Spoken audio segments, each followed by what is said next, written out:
Today I'm going to be talking to you about double pointed needles, or DPNs. These are needles that have two pointed ends, and they're used for knitting tubes, and usually small ones, so for socks, sleeves, hats, after you've done some decreases. Sometimes in a pattern it will say, after you've worked a certain number of decreases, switch to double pointed needles when you no longer have enough stitches to work comfortably around. So you'll notice that if you're decreasing on a circular needle, eventually you'll have not enough stitches to stretch all the way around it. So you want to switch to these double pointeds. And when you're working on these, you have stitches cast on, distributed evenly over 3 or 4 needles. If you're working from 3, you have them arranged kind of like a triangle, and your stitches are there, and you're working with this empty needle. If you're working with 4, you have them arranged almost like a square, and then you have your 5th needle working the stitches off of each needle, and you're just working one needle at a time, so it's not more intimidating than regular knitting. Okay, so I've got my stitches. I've actually got 21 stitches here, and I'm just going to take an empty needle, and I'm going to slip from the edge of the knitting, the cast on row that doesn't have the working yarn coming from it, so here's the working yarn. I'm just going to slip over 7 stitches, slipping them purlwise.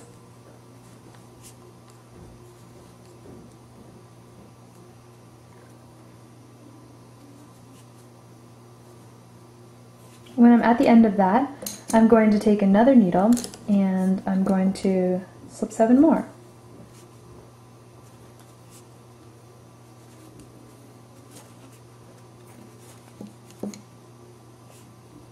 Okay, now I have my stitches distributed evenly around the 3 needles, and I'm going to take a 4th right here, and this is the one I'm going to use to knit with. So you can see this is going to be a really small diameter tube, probably about the size of a baby sock. So what you want to do to start working, and just so you know, this is the first row of circular small diameter knitting. It's awkward for everyone, regardless of how long you've been knitting. So what you're going to do is take the empty needle and stick the needle, as usual, into the first stitch on this needle here, and then just knit with the working yarn, and try to keep it nice and tight, or else you might get some pulling and a little bit of a gap. It's what's called a ladder. So you're just going to continue to knit across all the stitches in this needle until they've all been used up. And see why it's awkward? All the needles are kind of waving around. But don't think of them too much. They're not really going to go anywhere. I like bamboo needles for this. Wooden ones, not wooden ones, metal ones tend to get heavy and kind of drop out of the knitting sometimes. That's a little alarming. Okay, so I've gotten to the end of those stitches, and now I have a free needle.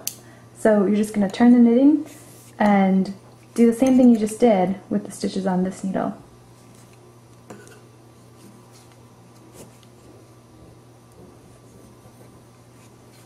you're basically knitting in a really slow spiral. And it gets faster and less awkward after the first few rows, I promise.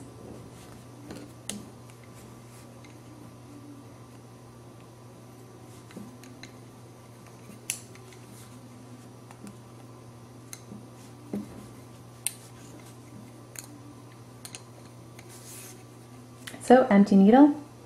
We're almost all the way around our first round.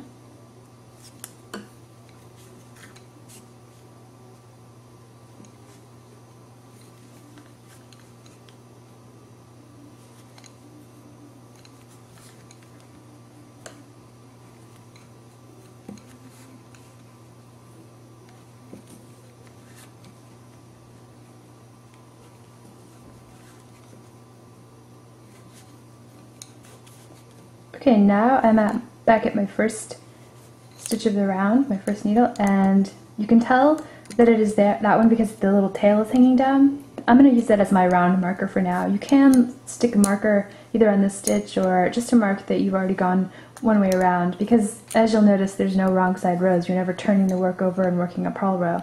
You're just going to continue to knit all the way around. This is also another great way to get stockinette stitch without purling. So now I'm a few rounds into my knitting, and the needles are flopping around a lot less. They do click together a bit, but it's not too bothersome. And they just kind of stay put when I'm not working with them. Watch the ends, make sure that stitches don't fall off the tips. And just crank along.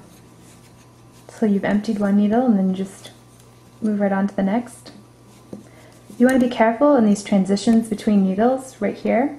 You can get something called ladders where if you're too loose right here, so when you make this first stitch, just wrap the yarn as you usually do, but maybe a little bit tighter, or give it a tug after you're done making the stitch, and just work the next stitch, just to avoid kind of a loose ladder of stitches that runs all the way down. It sort of looks like a run in pantyhose. Another thing people do to prevent runs, or ladders rather, is every few rounds, if you want to, you can slip the stitches, slip 2 over from this needle to this one, and repeat the same action all the way around. What it does is it just reorients the starting point, so you're not always switching from one needle to the next at the same point. So you can see I've got my tube going. It's not going to need any sewing. It's going to be completely tubular. This is a perfect way to knit socks, sleeves, toys, lots of things. So don't be afraid of double pointed needles.